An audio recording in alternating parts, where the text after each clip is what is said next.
दिखाएंगे। खाली एगो मस्जिद हल्का तोड़ के एगो पान का गुंटी बैठा दो, तेरा सरकार हम बना के दिखाएंगे। जो हमारे नीतीश चाचा हैं जो इतना पलटी मारते हैं कि रात में सोते समय भी उतना हम लोग पलटी नहीं मारते हैं। किसानों का हालत तो बेचारा ना इन्ने के है ना उन्ने के है। हमारी मन की बात कौन सुनेगा?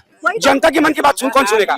युवा जो है, युवा की मन की बात कौन सुनेगा? तब हम लोग को पता चला कि हमारे प्रधानमंत्री का पत्नी भी है। पहले तो हम लोग लगता है इनका शादी भी नहीं हुआ है। बेरोजगारी का बिहार में मुद्दा है, शिक्षा का बिहार में सबसे बड़ा मुद्दा है, डेवलपमेंट का। मैं प्रधानमंत्री को ये कहना चाहूंगा, जब विदेश में जाते हैं तो कहते हैं कि हम बुद्ध की धरती से आया हूँ, मुस्लिम क्षेत्र में जाते हैं तो कहते हैं मैं पठान हूँ। तो पहले ये क्लियर कर लें कि हिंदू है। युवाओं के भावनाओं के साथ खोला है, खेला है तो अकेला नरेंद्र मोदी खेला है। नौकरी चाहिए पटना में। मोदी जी, अगर दुर्भाग्य से 2024 में आपकी सरकार बनती है, बस यहाँ ट्रांसमीटर लगाइएगा, सांस लेने का टैक्स बाकी रहा। अगर मोदी जी को चुनाव लड़ने का मुद्दा नहीं है तो हमारे बिहार की धरती पे आए, चुनाव उनके संसद को हम सिखाएंगे। नमस्कार, मैं आपके साथ सृष्टि त्रिपाठी। स्वागत है आपका हमारे चैनल चौपाल खबर में। और इस समय मैं मौजूद हूँ पटना में। हम आज यहाँ पे बात करेंगे कि आखिर बिहार की राजनीति में कैसा बदलाव आने वाला है। इतने बड़े बड़े नेता, पार्टियां बदल रहे हैं, साथ ही उनके साथ इस बदलाव पे पब्लिक के ऊपर क्या असर पड़ रहा है। यहाँ के एजुकेशन, स्किल और एंटरप्रेन्योरशिप के बारे में भी हम आपसे बात करेंगे। इसी के साथ हमारे साथ मौजूद है सर, आपका नाम क्या है? जी आलोक कुमार। कहाँ के रहने वाले? जी पटना जिला के प्रॉपर रहने वाला हूँ। अच्छा, आपका बात अच्छा लगा, आपने जो बात किया कि जो अभी जो बिहार में जो वर्तमान में जो अभी सरकार है, जो हमारे नीतीश चाचा हैं जो इतना पलटी मारते हैं कि रात में सोते समय भी उतना हम लोग पलटी नहीं मारते हैं जितना वो पलटी राजनीति ही मारते हैं। तो आप समझ सकते हैं कि क्या हमारे यहाँ शिक्षा पे क्या हो सकता है। जो के पाठक जैसा आईएएस को उन्होंने बहुत अच्छा सुधार किया था, शिक्षा के बात कर रहा हूँ, बस उसको भी उन्होंने हटा दिया। अब मैं क्या कहूँ, शिक्षा ऐसी चीज होती है कि शिक्षा से अगर शिक्षा जिसको प्राप्त हो जाएगा हर चीज पा ले सकता है। तो शिक्षा के में ही हमेशा ये वो अपना वोट बैंक के लिए के पाठक जैसे आईएएस को हटा देते हैं। तो अब उनके लिए हम क्या कहना चाहूंगा। नीतीश कुमार जी ने अपनी पार्टी बदली है, इस पे सरकार पे क्या इफेक्ट पड़ रहा है? देखिए, सरकार पे ये इफेक्ट पड़ता है कि आप कंटिन्यू कोई भी सरकार में आप रहिए, आप चाहे बीजेपी में रहिए या आरजेडी में रहिए, आप कंटिन्यू 5 साल तक विकास कीजिए। अब बार बार इस पार्टी में से उस पार्टी में जाते हैं, बार बार मंत्री चेंज होता है, तो मंत्री बार बार चेंज होता है तो जो विकास का जो गति होता है वो रुक जाता है।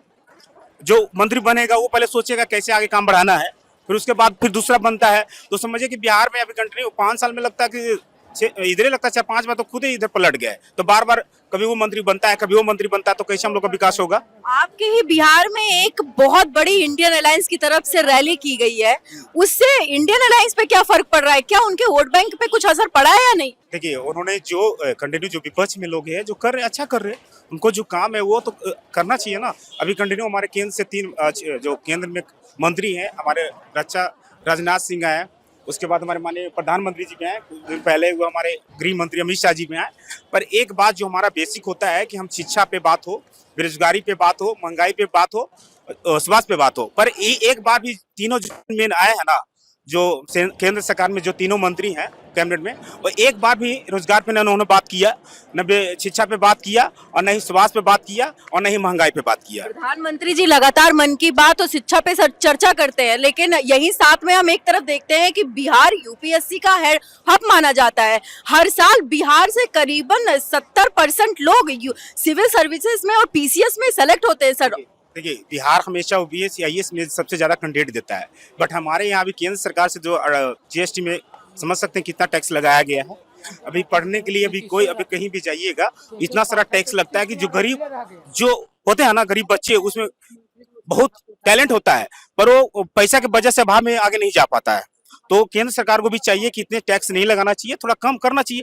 टैक्स लगना चाहिए, बस इतना भी टैक्स नहीं लगना चाहिए। शिक्षा जैसी चीज पे इतना ज्यादा टैक्स नहीं लगना। अभी किसान धरने पे बैठे हुए थे और वहाँ पे इस पे बिहार का क्या है, किसान आंदोलन पे बिहार के लोगों का क्या पर्सपेक्टिव है? क्योंकि बिहार में 80% से ज्यादा लोग किसान हैं। भारत में आपको पता होगा, भारत मेरा कृषि प्रधान देश है। 70% जो लोग हैं जो कृषि से ही है, तो कृषि से ही है। हमारे कुछ दिन पहले, हमारे 2 साल पहले, हमारे माननीय प्रधानमंत्री जी ने क्या कहा था कि जब कृषि वहाँ पे धरना दे रहा था जंतर मंतर पे, और जब वहाँ नजदीक पहुँच गया था तो हमारे प्रधानमंत्री में आके मतलब लाइव आके आंसू रोए थे कि हमें घरियालू आंसू रोए थे कि हम ये कृषि का बिल माफ करेंगे, ये वो करेंगे। अब अभी जो भी किसान कंटिन्यू फिर उसके बाद फिर वहीं पे है। उसके बाद भी हमारे प्रधानमंत्री को मिलने का या हमारे गृह मंत्री हो या रक्षा मंत्री, कोई भी उनको समय नहीं मिल रहा है कि जाकर मिले। वो तो एमएसपी लगाने की बात कर रहे हैं, ऑलरेडी हमारे 7 फसलों से ज्यादा पर एमएसपी लगी हुई है। अब अगर इससे ज्यादा होता है तो लगातार हमारी जीडीपी गिर जाएगी। आपका कहना सत्य है, लेकिन यही हमारे जब गुजरात के ये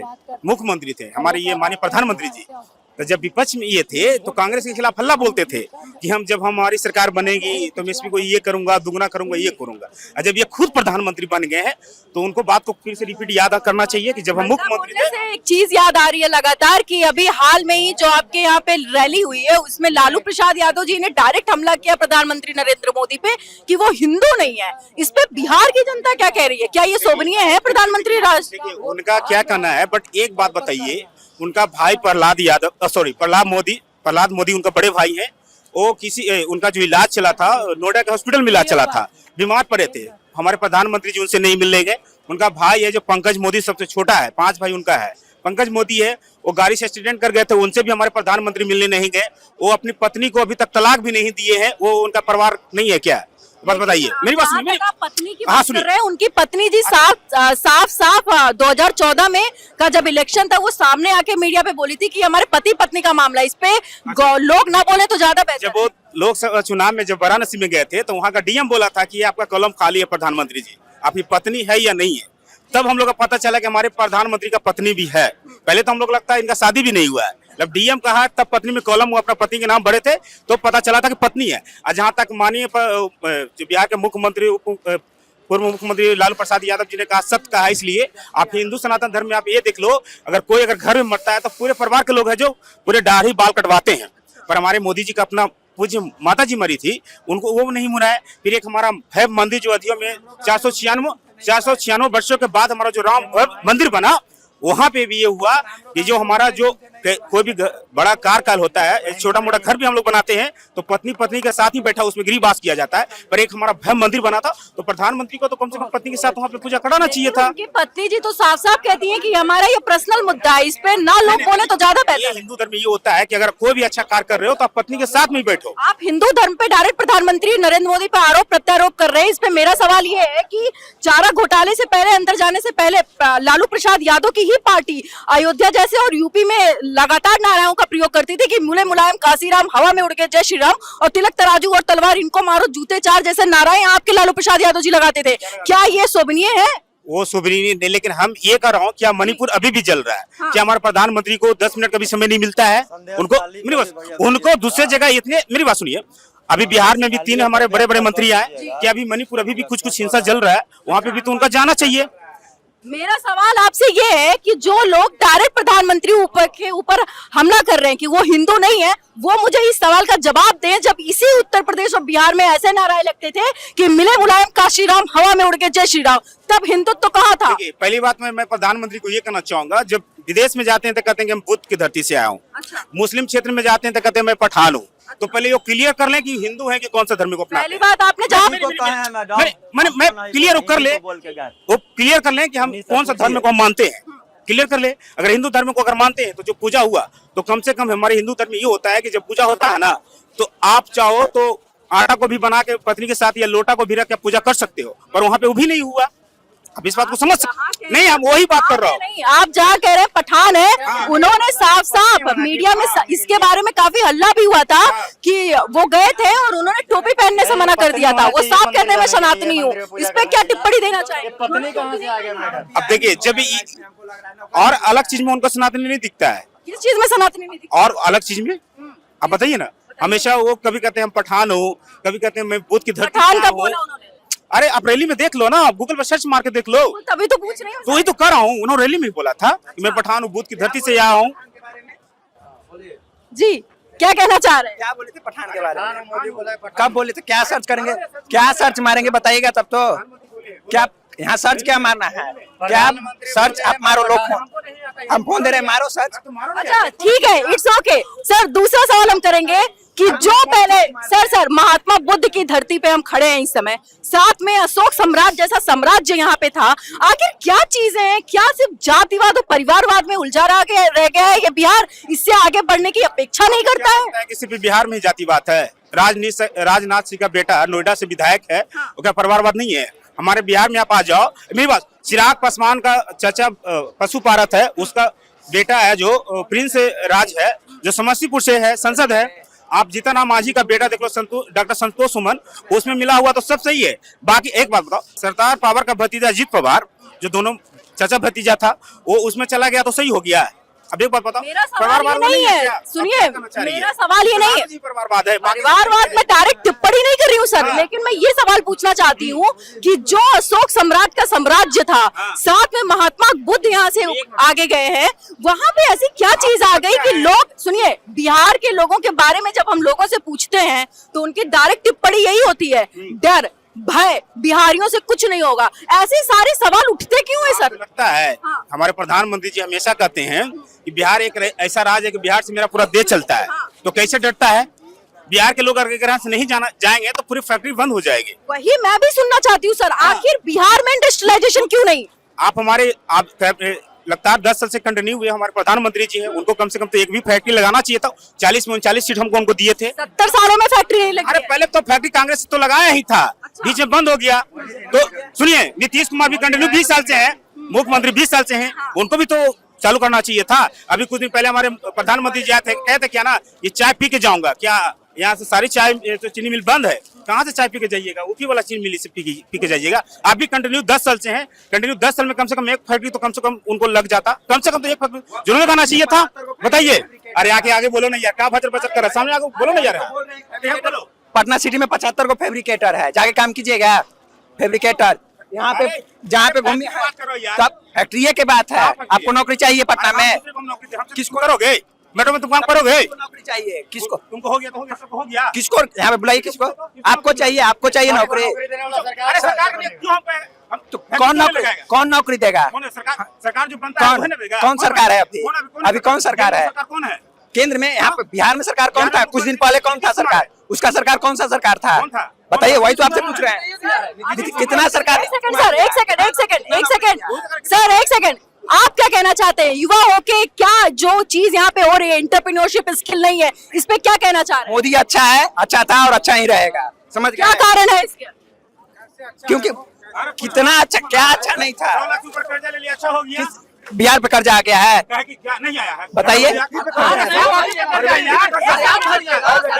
भरिएगा। सर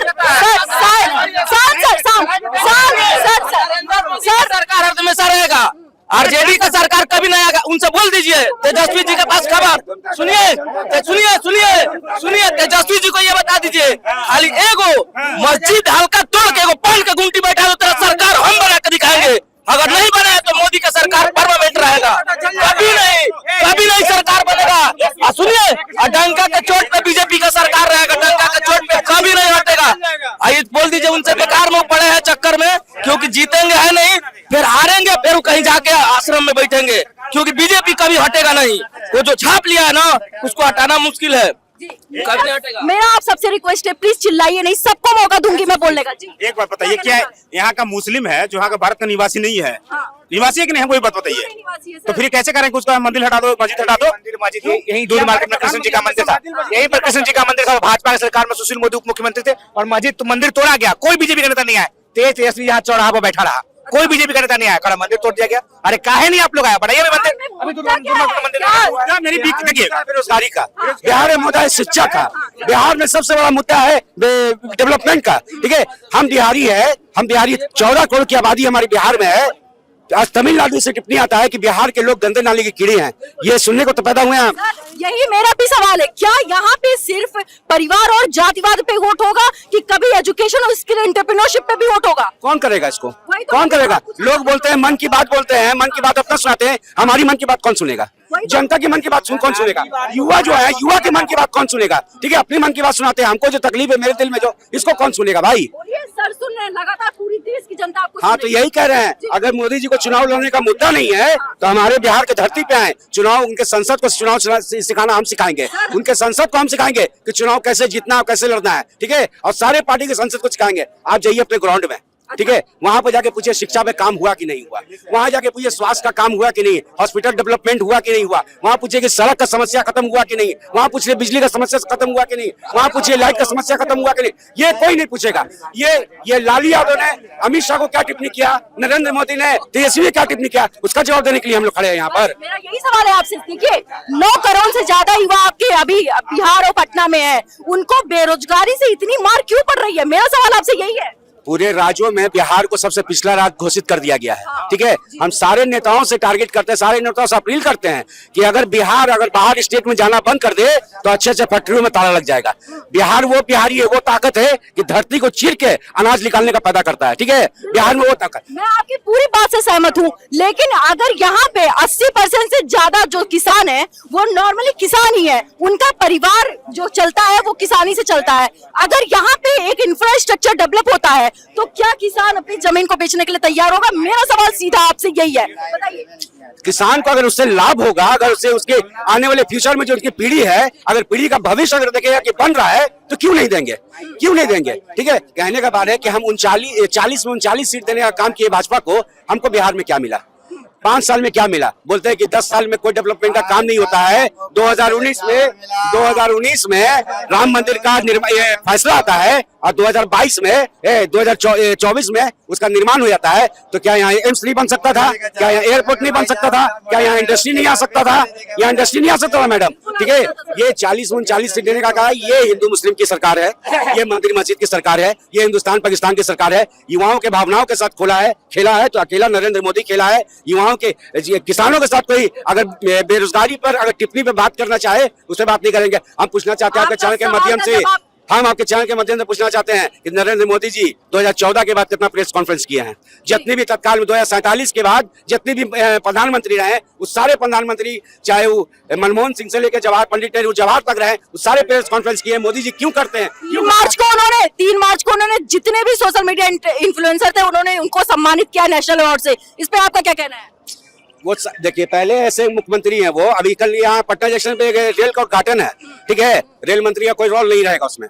रेल मंत्री का कोई रोल नहीं रहेगा, वो बड़ा बड़ा स्क्रीन लगाया जाएगा और उसी में फीता काटते हुए देखेंगे नरेंद्र मोदी जी को। ठीक है, ये नरेंद्र मोदी जी ये अब पार्लियामेंट का उद्घाटन करते हैं हिंदुस्तान में, वो उद्घाटन करने किसका अधिकार है मैडम? कौन करना है वो? सर अगर एक सेकंड, जब अगर हम मिशन की बात करते हैं तो जब चंद्रयान 2 फेल होता है तो पूरा विपक्ष नरेंद्र मोदी को गाली देता है। तो चंद्रयान 3 जब वो पास होगा तो उनको सारे लोग बड़ाई नहीं करेंगे। मेरा आपसे सीधा सवाल ये है, मैडम तालियां आप दे रहे हैं, चंद्रयान 3 कैसे लॉन्च किया पता है? कैसे सफल हुआ है सर? सफल किया पता है आपको? प्रेजेंट वहाँ मोदी जी नहीं थे, कहीं भी थे, लेकिन वो पीछे तो खड़े थे। वहाँ मोदी जी नहीं थे। चंद्रयान 2 में प्रेजेंट थे, इसलिए ना सफल हुआ था। ठीक है, मोदी जी जहाँ जहाँ गए हैं वहाँ सारा बेड़ा गर्क हो गया, टोटल बेड़ा गर्क हो गया। याद आता है सर मुझे 1992 का वो हॉकी मैच आपके कहने पे, जब आपकी इंदिरा गांधी के साथ साथ स्टेडियम पे बहुत लोग मौजूद थे और हॉकी 5-1 से हारने लगी इंडिया, तो इंदिरा गांधी स्टेडियम छोड़ के चली गई। तो उस पे क्या कहना चाहेंगे? इंदिरा गांधी ने स्टेडियम छोड़ के चले गए, ठीक है, लेकिन यहाँ पर हमारे प्रधानमंत्री वो जीते हुए जो हमारे दिल में से, जो हमारे सीना में से वर्ल्ड कप उठाया, उसको हौसला अफजाई करने का काम किया नरेंद्र मोदी ने, उसको हौसला अफजाई करने का काम किया। ये प्रधानमंत्री हैं, ये बात करेंगे। ऐसे किसी पे आरोप देखिए, आप सुनिए ना मैडम, सुनिए पत्रकार बाबू, कहने का मतलब है कि बेरोजगारी सबसे बड़ा मुद्दा है, शिक्षा सबसे बड़ा मुद्दा है। पूरे वर्ल्ड में कहीं एजुकेशन पे टैक्स है क्या? कहीं पढ़ाई पे टैक्स है क्या? हमारे हिंदुस्तान में क्यों? हमारे हिंदुस्तान में क्यों? कफन तक पर टैक्स लगा दिए हैं मोदी जी। अगर दुर्भाग्य से 2024 में आपकी सरकार बनती है, बस यहाँ ट्रांसमीटर लगाइएगा, सांस लेने का टैक्स बाकी रहा। सर के बाल से लेके पैर के नाखून तक का टैक्स दे रहे हैं मैडम, अब सांस लेने का टैक्स बाकी हिंदुस्तान में। सर इसी के साथ मैं आपसे सवाल पूछना चाहूंगी, क्या कहना चाहेंगे इस बार 2024 के इलेक्शन पे? लगातार बड़े बड़े इंडिया के अलायंस के नेता अपना दल बदल रहे हैं, उस पे आपका क्या रुख है? दल तो बीजेपी का बता, 2 सांसद आज कांग्रेस में चलाया। अरे इंडिया का तो पूर्व लोग जा रहा है, इसका वर्तमान भाग जा रहा है। बीजेपी में इतना माहौल है कि जिसको टिकट रहा चुनाव नहीं लड़ना चाह रहा, कौन से को टिकट दिया भाग गया वहां से। इसका क्रिकेटर को टिकट दिया, वो कहा राजनीति से संन्यास ले रहे। बीजेपी को चुनाव लड़ना ही नहीं चाह भाग कह रहे हैं, तो बजाय भाजपा वाला बताया काम नहीं करता, कहा सांसद अपने ऊपर माथा फोड़वाएगा। कहाँ काम नहीं हो रहा है? 3 ट्रिलियन की आपकी इकोनॉमी डेवलप हो गई है, इस पे क्या कहना चाहेंगे? जब 65 रुपए भारत का रुपया था तो रुपया रोज गिरता था। आज 80-85 चल गया तो कुछ नहीं हो रहा। आज भारत का रुपया इतना गिरा 80-85 हो गया डॉलर के मुताबिक। प्रधानमंत्री कुछ बोल ही नहीं रहा है, मूर्ख प्रधानमंत्री बन के बैठा हुआ देश में। क्या शिकायत है प्रधानमंत्री नरेंद्र मोदी से? इस बार चुनाव किस रुख में जाएगा? देखिए, रोजी रोजगार की बात होनी चाहिए। उनका ही मंत्री लोकसभा में कहा है कि 19,64,000 पद खाली है। भाई उसको भर दीजिए ना। हम कहाँ कह रहे हैं कि अपने यहाँ रोजगार लाइए, हम कह रहे हैं जो लोकसभा में खाली है, जो आपका सांसद आपका मंत्री बोला है कि खाली है, उसको भर दीजिए। उसको भर ही नहीं रहे आप। सर देखिए, आपके यहाँ पे 9 करोड़ युवा है जो बेरोजगार है, ठीक है। अकॉर्डिंग टू, अगर हम आंकड़ों की बात करते हैं तो 9 करोड़ भर्ती नहीं निकल सकती है। अरे भाई नहीं निकल जी? सकता है। मोदी अंकल बोले थे 2 लाख नौकरी हमेशा देने की।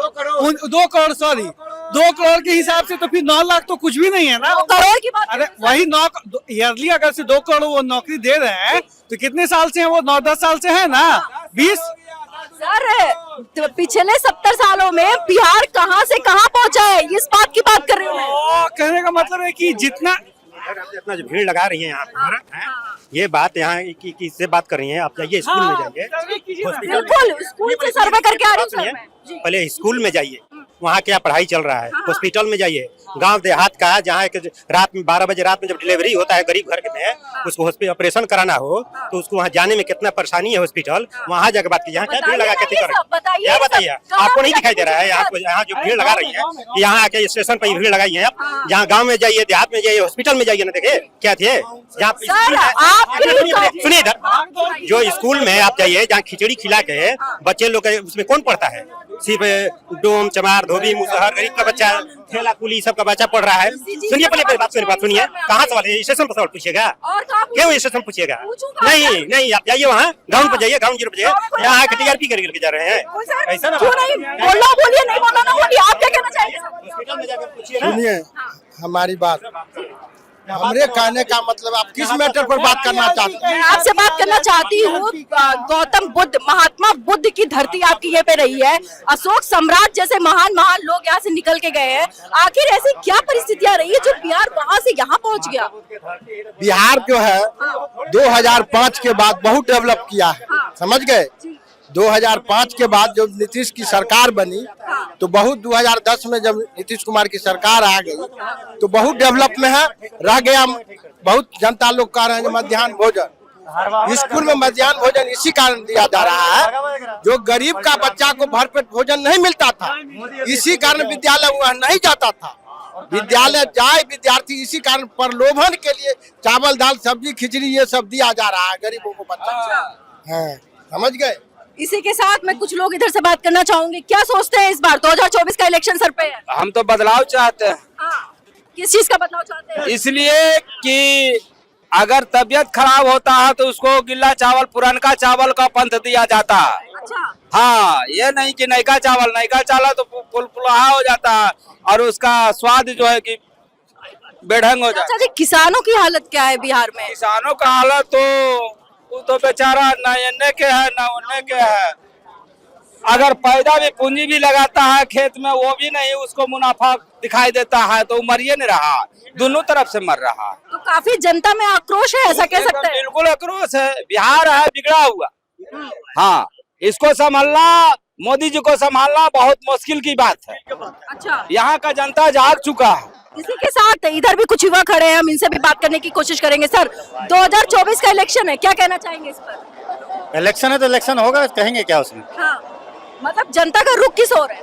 जनता तो प्रधानमंत्री एक ही रहेगा। इंडिया गठबंधन तो 40 हुआ, कौन प्रधानमंत्री बने किसी का टाइम ही नहीं, जिसको सुनो वही प्रधानमंत्री बनने के लिए तैयार है, तो प्रधानमंत्री देश में एक ही रहेगा ना। तो एनडीए की तरफ से आप ये कह रहे हैं कि उनका कोई चेहरा सामने नहीं है? हाँ, चेहरा एक ही है एनडीए में, तो मोदी का चेहरा है। विपक्ष में किसका है? अच्छा, विपक्ष में तो किसी का चेहरा ही नहीं, किसको वोट देगा आदमी? चेहरा होगा अगर कोई तो उसको आदमी वोट करेगा। ऐसे मतलब इंडिया गठबंधन को वोट दे दे। काफी यहाँ पे कभी लोग कहते हैं कि बेरोजगारी है, तो बेरोजगारी है, बेरोजगारी के लिए तो हम भी कहेंगे बेरोजगारी है, बेरोजगारी दूर होना चाहिए। सरकार किसी का हो, बेरोजगारी दूर होना चाहिए। तो मैं आपसे पूछना चाहूंगी कि महात्मा बुद्ध की धरती है बिहार, साथ में अशोक सम्राट यहाँ से आए हैं, मैं आपसे पूछना चाहूंगी वो प्राचीन बिहार इस बिहार में कैसे तब्दील हो गया सर? क्या ये वजह? कुछ पहले से लोग लूट के रखे थे, बर्बाद करके रखे थे। हाँ। अब कोई भी चीज को तोड़ोगे तो उसको बनाने में, सुधारने में टाइम लगता है, थोड़ा टाइम देना पड़ता है। अब ये नहीं कि आज हम आम के पेड़ लगा दिए और कल फरने लग जाएगा, उसमें टाइम लगता है। इमली का पेड़ लगता है 30 साल में फरता है, यहाँ तो 2 साल में चाहिए, कहाँ से मिलेगा? पिछले 70 सालों के अगर मुताबिक करते हैं और इस 10 साल के मुताबिक करते हैं तो किसमें ज्यादा विकास हुआ है? इसमें ज्यादा हुआ है। 10 सालों में। हाँ, इसमें हुआ। पूरे बिहार में सड़क बन गया, पहले सड़क नहीं था यहाँ पर। सड़क कहाँ नहीं हुआ है? घर घर मिल रहा है, बिजली कहाँ था? पहले तो ललटेन जलता था, अब फिर ललटेन जलाने के लिए तो लोग सपना देख रहे हैं। अब लोग वो थोड़ी पत्ती हटा के हम ललटेन जलाएंगे तो अच्छा लगेगा?